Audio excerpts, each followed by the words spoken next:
Good morning. If you've been following the van build, thank you. Got a little side quest this morning. Got to go down to White Salmon. I found a nice little treat for the van. So I just bought that bumper, the Aluminess rear bumper for the Chevy Express van, and you can put a box on the back. Well, the box is like $1,000. So I'm out here in Oregon and Washington, and I just do some searching around on Facebook Marketplace, and a box comes up that is very similar dimensions. I think it's 4 inches wider though. It's 2 inches not as deep. So Aluminess box is 16 inches deep, and this is 14 inches deep. We're just gonna go see how it. I'm probably gonna buy it. It's $200 versus $1,000.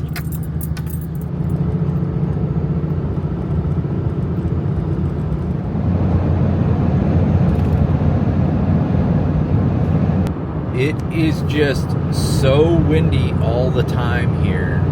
It's like the birthplace of windsurfing and kite surfing. Don't check me on that because I have no idea, but it just sucks to work on the van in the wind with the doors flying open and closing and slamming and opening again. I try to block them open, but it's just a nightmare. First world problems. I complain about the wind. Well, I got the box. It's loaded up. Pretty quick turnaround. Guy was super nice. I think it's gonna work fine. The beauty of it is it's 2 boxes in one with a rack on top. So it's a little tall, but it can be split in half. And you can still sell one of the boxes or use it. I got extra trucks and stuff. The side quest was a success. For $200, man, I got this box. This thing is easily $1,000 or more. Let's see if it fits.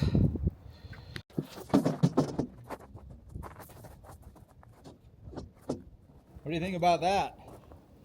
It's a little tall, but put your grill on there, cook, and I can split it in half. So stoked about that. That is a great box, man. I thought it was going to be too tall.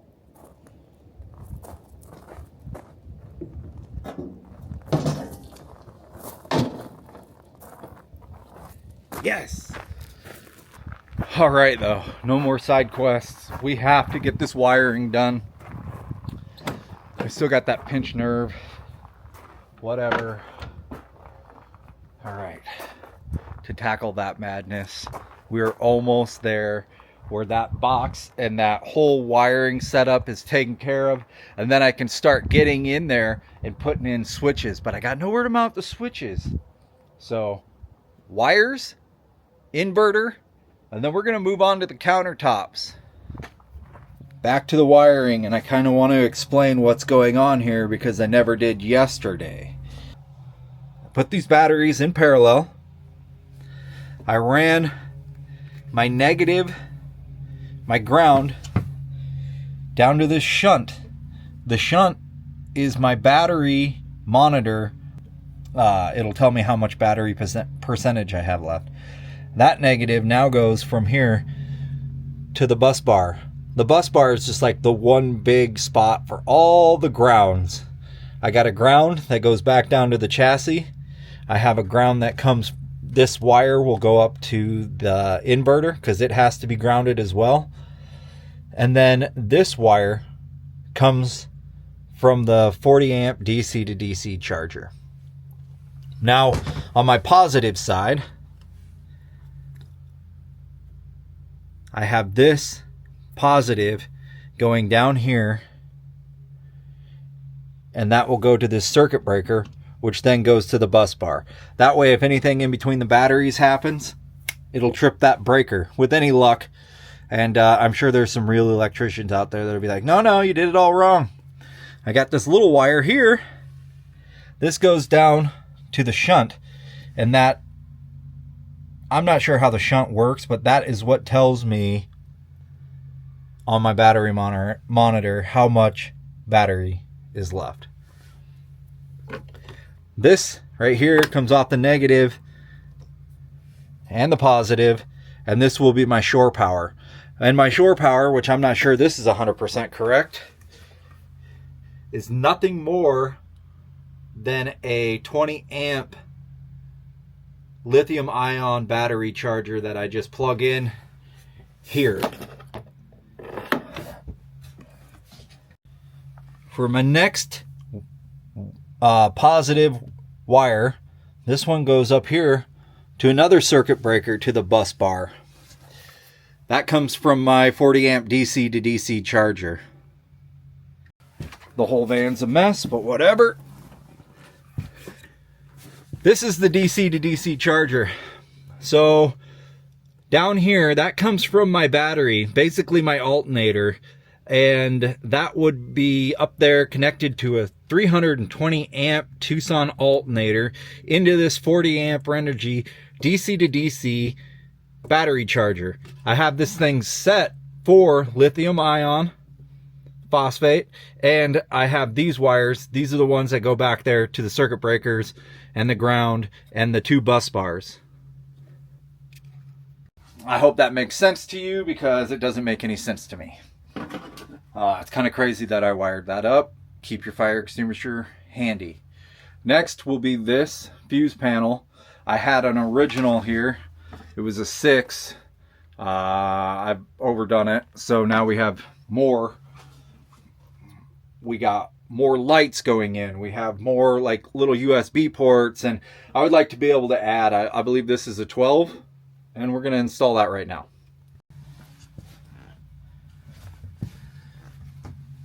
So I think the best bet is to put this right there with a very short negative and then one over to the positive, and I think that's very accessible. It's out of the way of everything. I like it. We're going to send it. Basic port screws. Measure it. Nah. 38. I think it's about time to start smoking candle wides. Here we go, Peg. Oh, damn, that's good. Nice wires.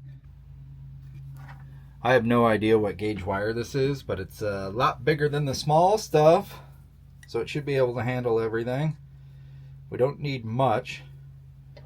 Just going to go ahead and eyeball it like a true douche.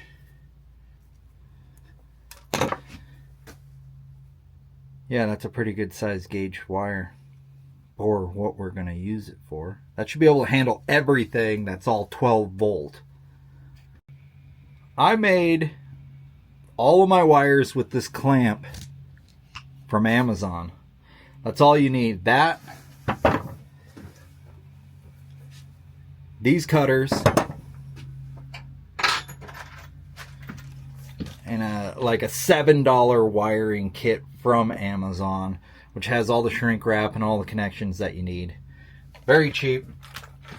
I mean, if you're an electrician, you probably get the good stuff, but we don't need good stuff.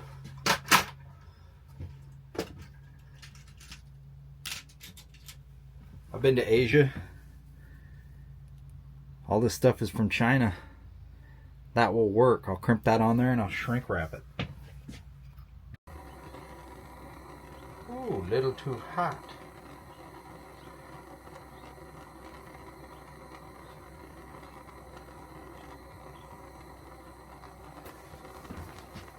That's my little jumper wire. That's my little ground. Piece of cake. Piece of crumb cake.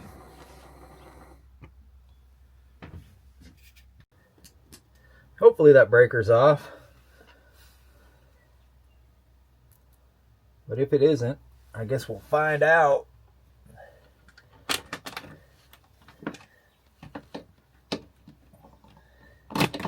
You son of a bitch.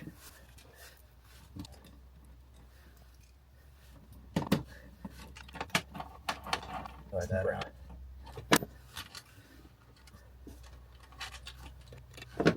Arc that right next to that hot. I love it. Yeah, buddy. There's one. My gramps today was like, what do you need all that wire for? Being an avid recycler he is. I was like, I'm going to strip it. And I'm going to sell it. I'm going to recycle it. He's like, what? No, I'm going to use it for the van, dude. Making my dreams come true out here. That Amazon package showed up like half open. Is this making any sense to you guys?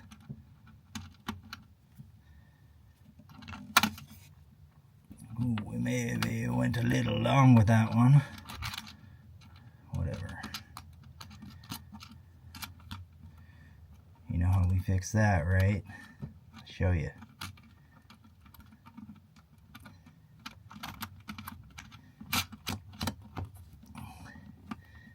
No. It's a nice curve. You want to crank that down to 60 foot-pounds. Same with this.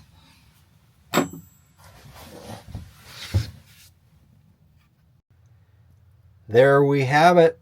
That is my electrical system. It's really close to the heater, but the air should suck through the heater and create a nice cool space. If it hasn't melted the heater or the wires that were already there, then it's probably not going to melt them. I even got my shore power hooked up. Now I can run all my lights through my small 12-volt fuse panel. I'm about to do these countertops. Can you believe that this is square? I'm very happy about that. But first, I want to make sure I can have this vent for my heater before there's a countertop there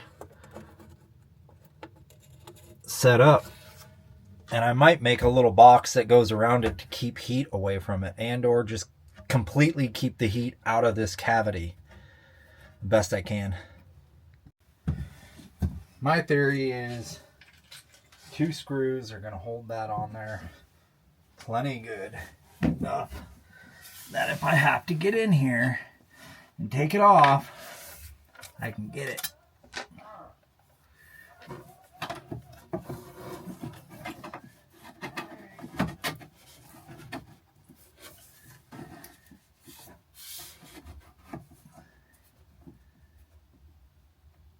I like it. And that's just plastic.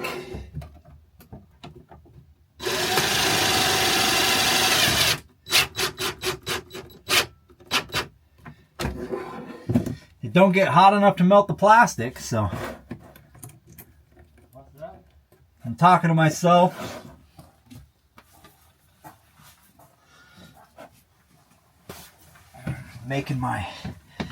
I'm connecting my heater. Okay.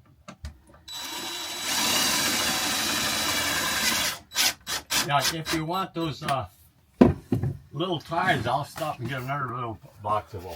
Little what ties? Those zip ties. No, I have plenty of zip ties. I'll you know what? Maybe some wire loom. I think 2 screws in each is a good move. All accessible. I'll be able to get from this angle, even with the countertop.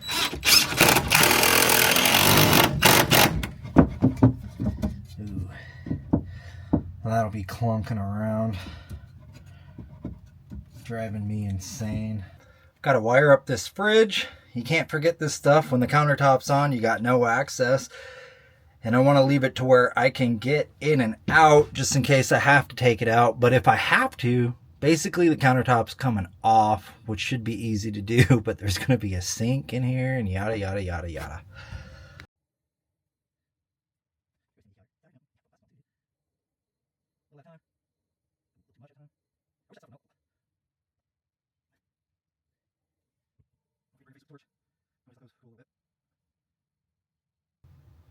There, the fridge is wired. And it's accessible. Well, somebody cut this butcher block.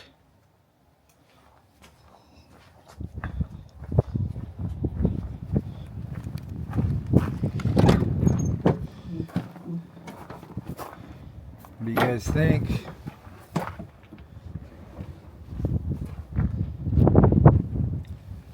Underneath here, I'm gonna mount a light. It's a good spot for a nice light.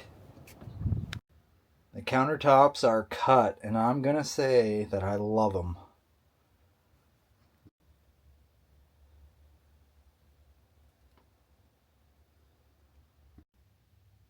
I don't know why, but my most anticipated thing that I wanted to do was install this little sink.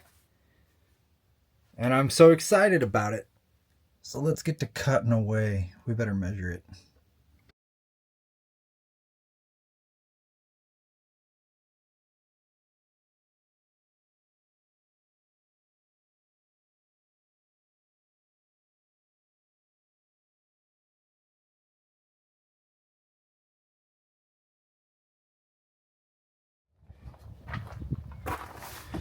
I'm sorry. I'm not sorry. That's a cute little sink. God, I hate saying words like cute, but that thing is dope. Put the espresso machine right there for cafe con leches. That looks good. God, that looks good. Do you guys know that part where I said no more side quests? Well, I got on Facebook Marketplace again, and I found the exact same size tire and wheel that I need for my bumper. And it came off a Chevy. Pro Comp wheels, $50. I got 3 of them. I don't need 3, I only needed 1. But there we have it. Side quest, bumper, complete. Money saved.